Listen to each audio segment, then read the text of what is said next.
Hello, bonjour and welcome to your new Bona Private Wine Collection review video. And today I'm going to be introducing you to your Italian wine selection for the second quarter of 2023. What a beautiful and fascinating lineup of wines we have here.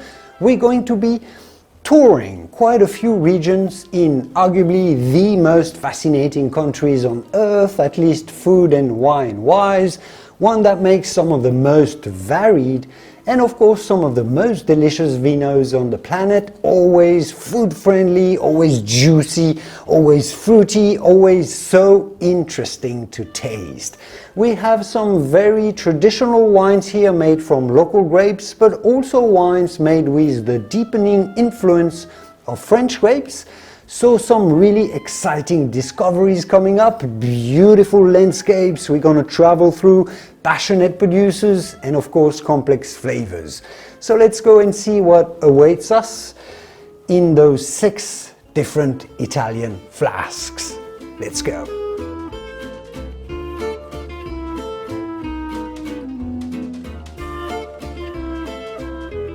And let's first go to the beautiful region called Umbria.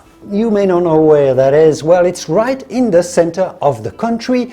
You probably don't know Umbria or haven't heard about it all that much because it's not very touristic. It's essentially a rural area right in the center of Italy, just next to Tuscany, in fact, but it's a lot less famous as it's remained more laid back, let's say, more rooted into the Italian tradition. There's not much there, but small medieval villages and traditional mixed crops farm, with of course a few vineyards here and there. Our producer here is the Fattoria di Monticello.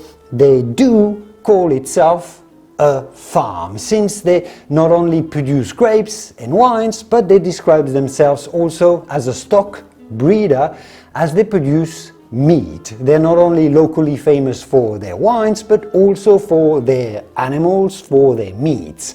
The true Italian tradition of good products in gastronomy, established since 1948, using biosustainable farming and traditional techniques. These Baciavento wine, that's its name, understand the kissing of the wind, is a blend of Bordeaux grapes, Cabernet Sauvignon and Merlot, so somewhat a French tradition, but with the Italian twist to it, the Italian roots, the Italian terroir, an international style with local roots. Aged for 6 months in French oak barrels as well. Let's see if we can identify this Italian twist to this, let's say, French style wine.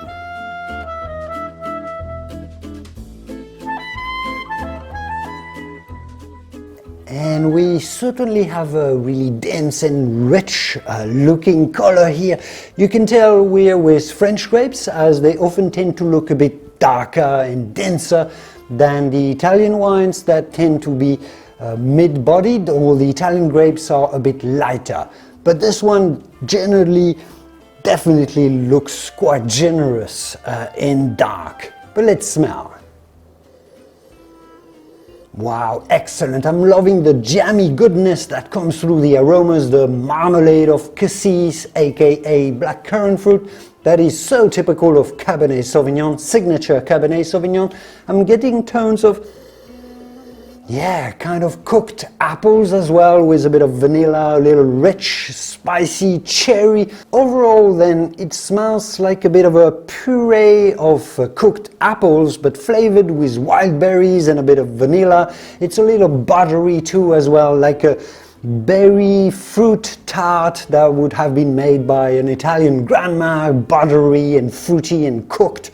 Super tempting to smell. You really just want to dive in, so let's do that.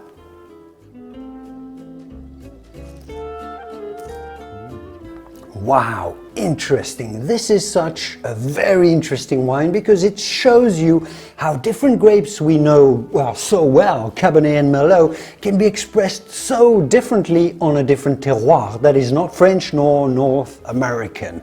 This wine is all about the spices, the savoriness to the front. In the background, you get the blackcurrant and from the Cabernet and the ripe cherry from the Merlot, those two signatures, but it's only on the back of the palate that you get those, while the front is much more Italian, crisp, herbal notes of basil and oregano, almost a touch of tomato leaves as well, slightly bitter berry flavors like a fresh boysenberry juice. So you get all these spices and delicately herbal tones that definitely remind you of Italy. It's way more fruit friendly as well, and juicy and salivating than your average Cab Merlot. You crave after tasting it, a generous salad with this wine, a good plate of lightly flavored pasta. You kind of want even a fish dish, I would say, because it's so light and vibrant, something light but very tasty and fresh tasting with vegetables and herbs, just like the wine really. I'm enjoying how interesting and unexpected this wine is, so appealing for food. This is a wine that is not meant to be aged all that much. It's so much about the upfront enjoyment and the fruitiness and the spiciness, but it will certainly withstand a solid 5 years of aging. I love this Italian twist to those French grapes, so juicy.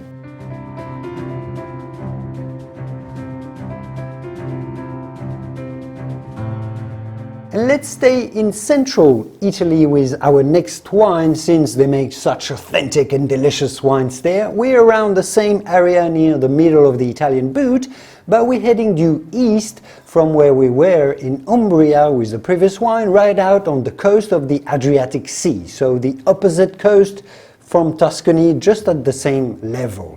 Right on that coast there is a small village port called Porto San Giorgio, St. George. Just a few miles from this port is a little winery and estate making this wine named Madonnabruna Estate, a small family vineyard started by a man, Paolo Petracci, back in 1867. He now works with his son called Carlo at cropping this small 30-acre estate that they are converting to organic viticulture in this warm rural terroir influenced by the coastal breezes from the sea. This wine is named Portese, which literally means from the port, and it's a blend of 50% of the local Italian grape called Montepulciano, very popular in Marche, in this region of Italy, with our favorite Bordeaux grapes, namely Merlot and Cabernet Sauvignon, for more depth and more complexity. This is aged for 2 years in oak barrels with a traditional winemaking. Wow, looks gorgeous.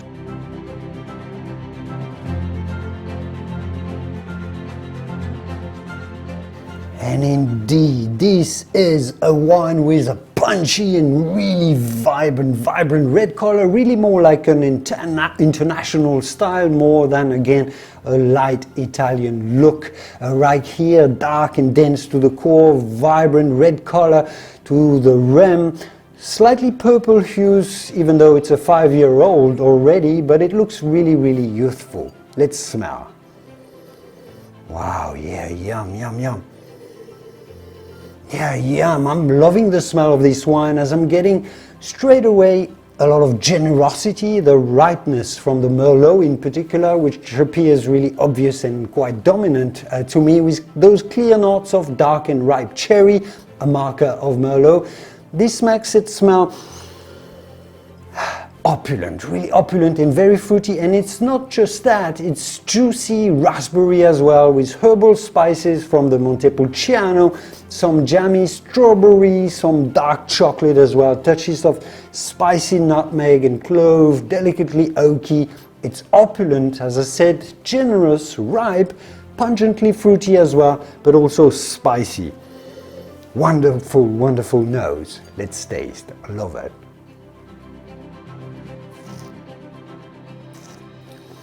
Yum. Again, yum. Wonderful sensation on the palate. This is such A smooth vino. This is a very charming wine with all these generous jammy fruits that are really dominant. The Merlot for me, and Montepulciano is also very fruity. The dark cherry, the jammy strawberry, the fresh warming blackberry. It's dense, it's also very textural with extremely smooth and silky tannins, a heap of delightful oaky, sweet-tasting flavors of vanilla bean as well, milk chocolate, caramel, coffee. I love how this sweet generosity is balanced by an underlying bitterness, sweet at the front, but bitter to the finish. So it tastes like a very dark chocolate that be stuffed with red berry jelly, like a high-quality Turkish delight, but really good quality with a dark chocolate, charming, salivating, bitter, and food-friendly on the background. Absolutely gorgeous, silky and sweet. A sensation right here, and touches of spices and herbs. The finish, especially, I can taste it now, is a sensational tasting experience from all those spices. This is a wine that will be delightful on its own, but that'll also be an absolute winner with an aperitivo to serve before or at the beginning of a meal with antipasti and tapas, some cheese and crackers and other tasty snacks, because you can have it on its own. It stands well and beautiful on its own, but with the entrees and the aperitif, it'll be fantastic. This is a wine to drink relatively young, but you can hold on to it for 5 years easily.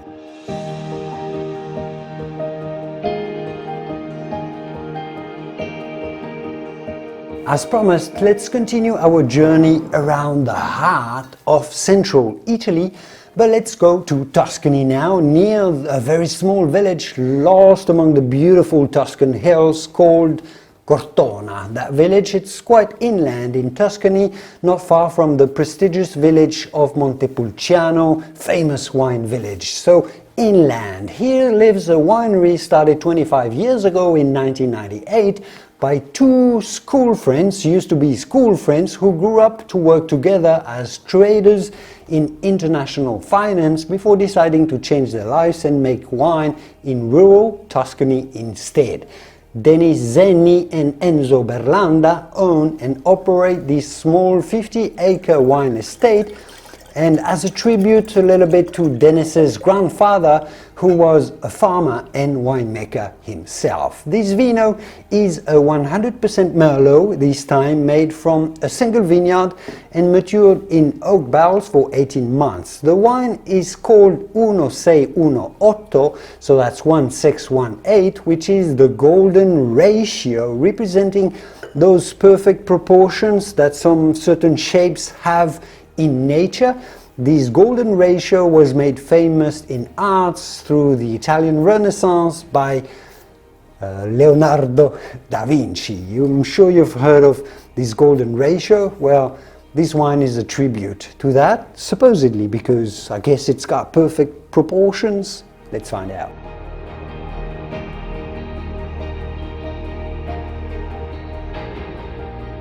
And this is certainly another wine here with a rather dense yet shiny color, dark and dense to the core, punchy red with very subtle orange hues to the rim, only just betraying its nearly 6 years of age already. This is 2017 vintage, and you can tell with delicate orange hues to the rim. Let's smell. Wow, yeah, we talked about a nose marked by the influence of Merlot with our previous wines. Well, we have a 100% Merlot here, and it certainly has this very typical ripe dark cherry smelling smoothness and deliciousness, like ripe gorgeous cherries, like a black forest cake. The crisp cherry coulis aromas mixed with dark chocolate and delicately spicy, a little black pepper around it, a little cinnamon, generous French roast coffee as well. There are scents of black olive as well, a little savory to the background. Really enjoyable to smell. All the fruit, but also this black olive to the background. Delicious. Let's taste.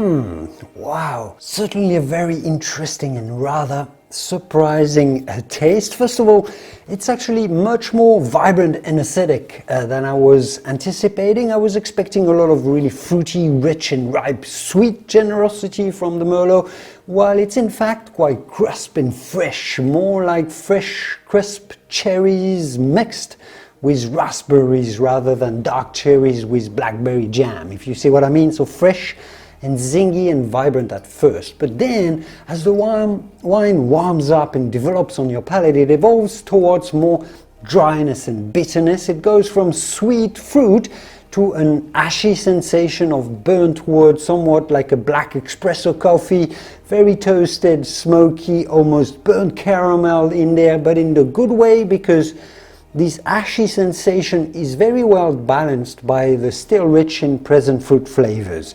So the whole is harmonious. It's this type of bitterness that you find in an amaretto almond liqueur, if you see what I mean, or a sour cherry kirsch liqueur as well. Unusual, but very, very extremely satisfying, because you hardly ever get a chance to taste such a combination of flavor. Only a wine can give you that. A very smooth texture it has, if only with a little drying finish that actually demands to be paired with some good food, like grilled and generous steak on the grill will be absolutely wonderful, because this ashy character will be balanced and will cut through the generosity and the fat of the meat. This is a wine that is already aged and matured for you, 2017, so no need to wait. Go for it and enjoy within the coming 3 years. Perfect now with a good steak. Ooh, I'm salivating.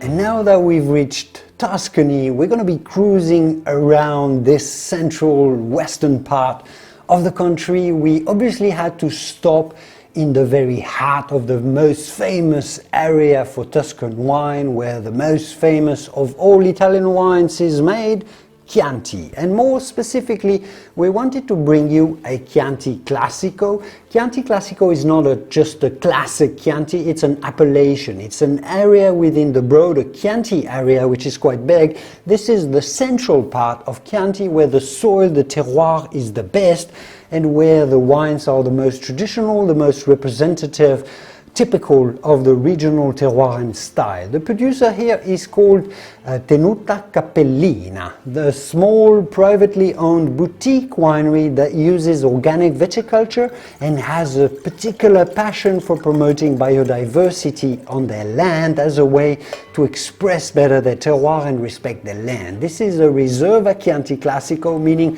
it's made from a selection of the best vineyards from the best grapes, and matured in large oak vats for longer than usual, 2.5 years in fact. So a very traditional style made from typical Tuscan grape called Sangiovese at 95%, with another local touch of a local grape, 5% Canaiolo. So very traditional Tuscan blend.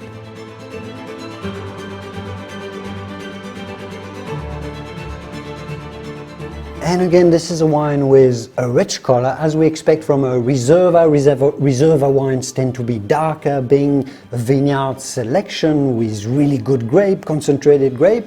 A mid-bodied red, like a Chianti is, but rather intense looking for the style. Let's smell.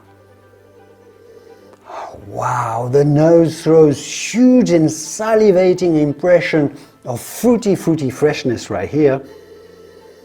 Oh wow, it's all about the vibrancy and the intensity of the Sangiovese fruit brightness. Ripe, sour cherry is the marker here, some crisp blueberry as well, a background of ground green pepper, a little herbal with bright anisey aromas as well, very fresh, very juicy feeling and tempting on the aromas. Delicious, let's taste.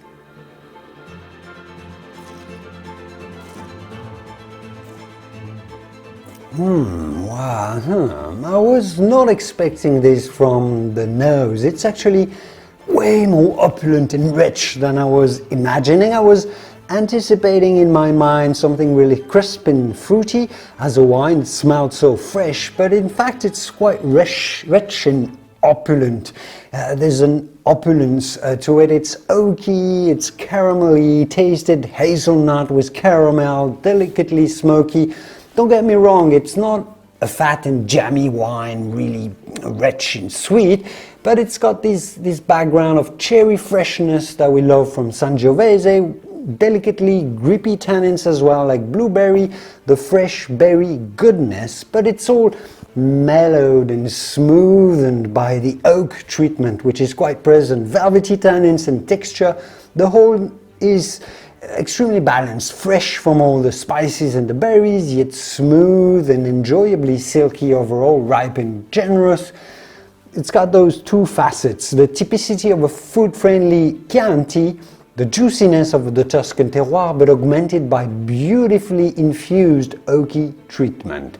So this is still a baby of a wine, 2018. It's only just gotten out of its oak vat. It's very young now. It's beautiful and fruity, as I've described, but it's going to be extremely versatile. It's going to age really well for 10 years. Fantastic for any types of food, Italian foods, the delicious pasta. It's so punchy and fruity and spicy and mellow all at the same time. You can do a lot with this type of wine. Age it, keep it, drink it, pair it, everything.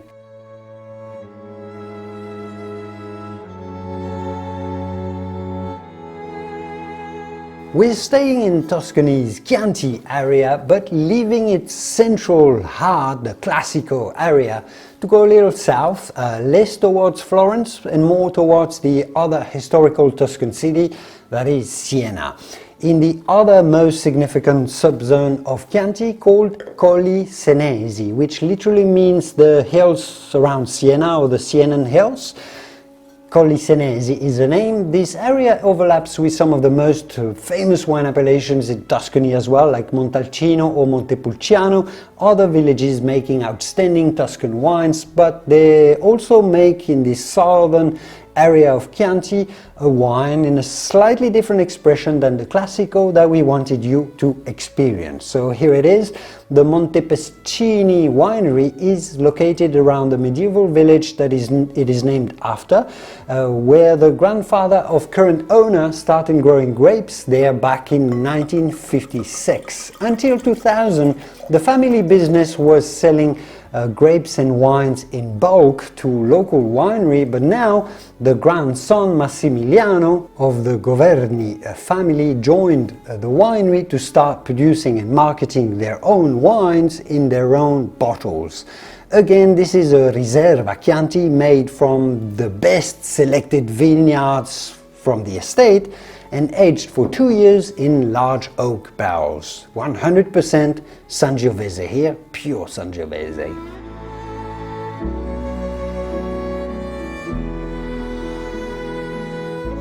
We have another Chianti Riserva with a solid color. It's a Riserva, though a little lighter than our previous one, more typical of a Chianti color, more on the bright and vibrant side of things, which goes to show you how intense looking our previous wine was by contrast. But a Chianti certainly doesn't need to look deep to be very intense in flavor. So let's smell.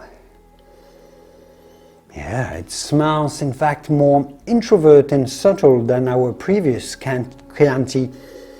Indeed, so the color goes the same direction as the nose, towards a subtler expression. I'm getting mainly delicate notes of light wood smoke, like a wood fire smelled from afar, which is unusual but delicate and enjoyable. Subtle notes of pomegranate with tomato seeds as well I'm getting.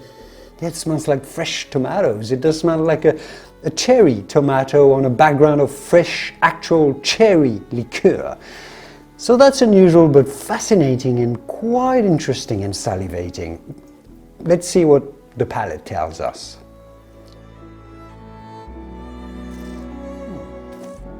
All right, I get it now. I was starting to get actually a little worried that this wine was very shy one, but it actually isn't at all, and the mouthfeel really tells it all. This explosion of fresh cherry liqueur, in fact, is really impressive. It follows with intense savory bitterness, flavors of bitter almond liqueur, like an amaretto liqueur that would be really spicy, you know, this Italian almond liqueur.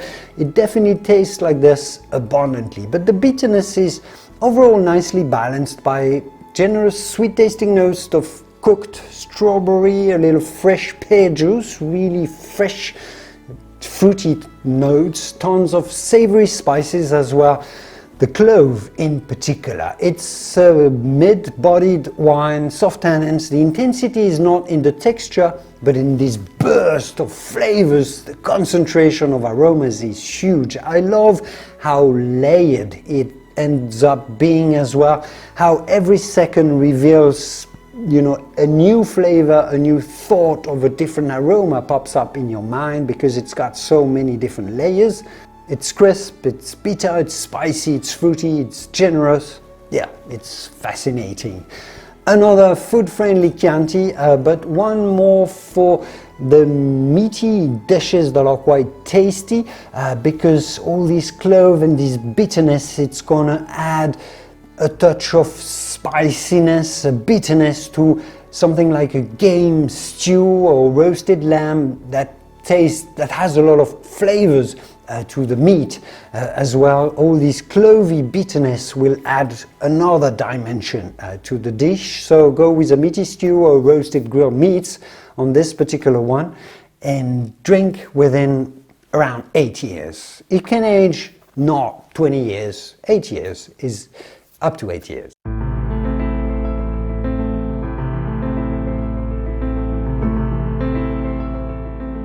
And finally, we had to get out of central Italy a little, even though it was so lovely up there. But yeah, we needed to bring you a wine from the most prestigious wine appellation in Italy, from the village of Barolo in the Piedmont, this time in the north of the country. So an Italian wine selection wouldn't be complete, we think, without an excellent Barolo wine. Vineyards are really tiny up there and the wines are scarce. It's somewhat like the Burgundy of Italy, and we have here a very small winery as well, established in the late 19th century, that only crops 20 acres of vineyards with extreme attention to detail. This is their Barolo wine, of course. They make a variety of different wines, one of the top wines here.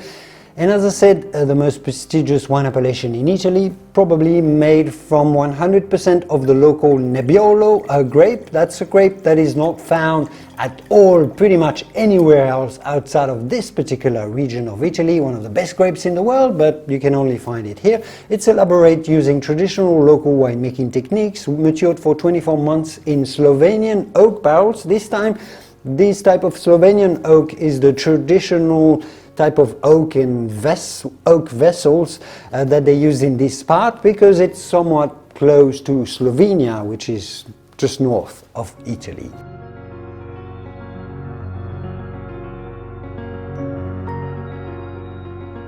And we have a Barolo with solid intensity. It's a bit lighter. Again, Barolos, like most Italians, aren't the most impressive looking and dense wines. The concentration again is in the flavor more than in the appearance. You can see through this one, but for a Barolo it's got a nice vibrant color. It's quite orange, so you can tell this wine has matured a little bit.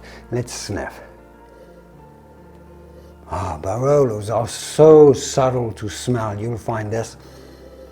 Yes, I'm absolutely loving how good this wine smells. You get an absolute burst of intense pomegranate juice, so very fresh and subtle. It's more floral almost than fruity.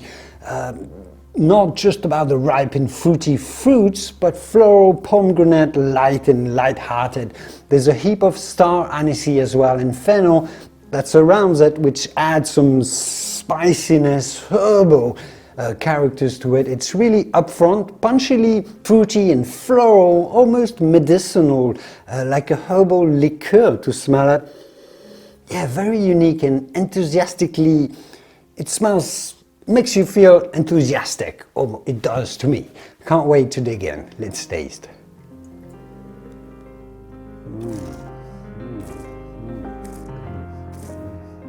Oh la la, yum, yum, yum. This is such a delicious wine. It's a Barolo, but you know, some are better than others. It's a good one here. There's a whole lot happening here.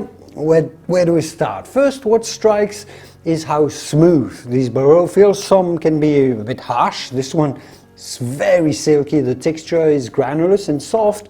A burst of fresh acidity, tons of sour cherry and pomegranate fruit flavors. So bright and shiny, but then the spices build up on your mouth more and more. The huge explosion of pear liqueur again and mixed berries from the mid palate on, then hits a burst of mixed spices, nutmeg, cardamom. It's immensely long and layered. I can still smell and feel all those different flavors that develop minutes after you've tasted it. This is extraordinary. It shows how insanely surprising Barolo can be, how powerful yet light-hearted these wines are. The power, but in the finesse at the same time. And more importantly, it shows how very distinct and unique each and every Barolo can have, how they each have a different